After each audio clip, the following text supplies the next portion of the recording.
Now, second point of this introduction is about the understanding of the words that we are using. You know, when for the last 25 years, have been using the concept of reform and saying this is Islamic, this is intrinsically Islamic, and you refer to the two main words that I also refer to in the book, Radical Reform, saying that if you come back to the classical tradition of Islam, you have two main words that are important.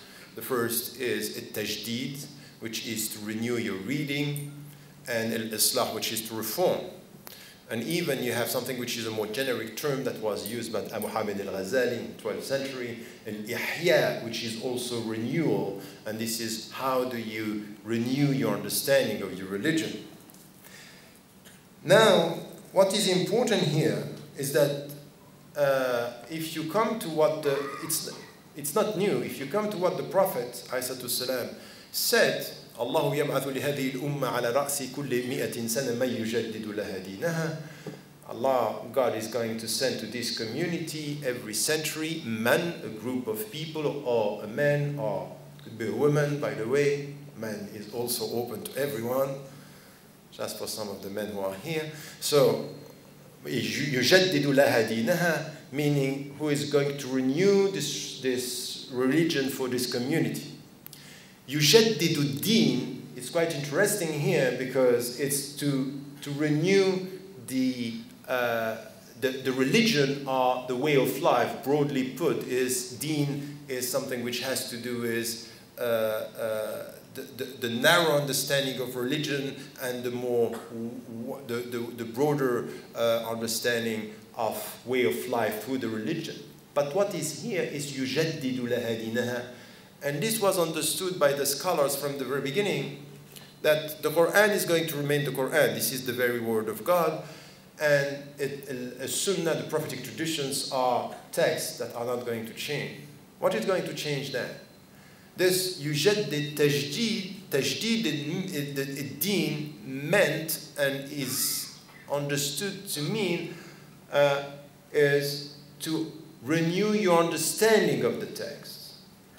And to renew your understanding, this is what we are talking about. When I'm speaking about reform, some are saying, oh, you know, and I went recently to Canada, and all the translation of what I was trying to say is that reforming Islam.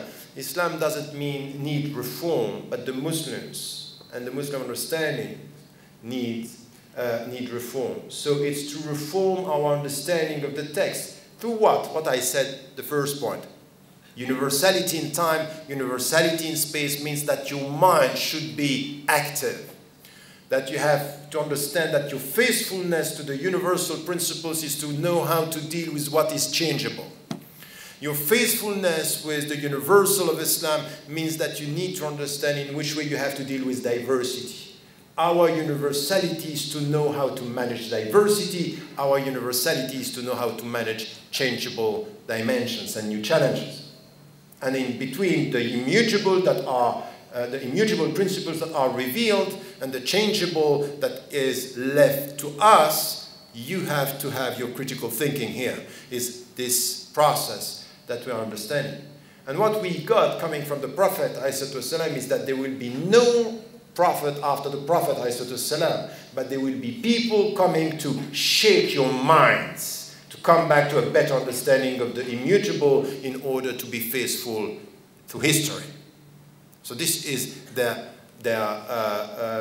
function, is to do that. So it's al-fahm, and all al-fahm is based on three main concepts. Al-fahm is at the heart, in the axis of three concepts. Al-ilm, which is knowledge, it's important. Al-fiqh, which is the deep knowledge, and then you have al-fahm, which is understanding the knowledge that you get in order to implement this knowledge into practice, which is why al-mustalah after this become al-fiqh is laws and jurisprudence. Because why? The law and jurisprudence is how do you understand the principle, and from the principles you go to the norms, and from the norms you go to the law. Al-hukm wa al-fatwa, which is the legal opinion. So there is no use of words by accident. الفقه, it's coming from somewhere, which is the deep understanding.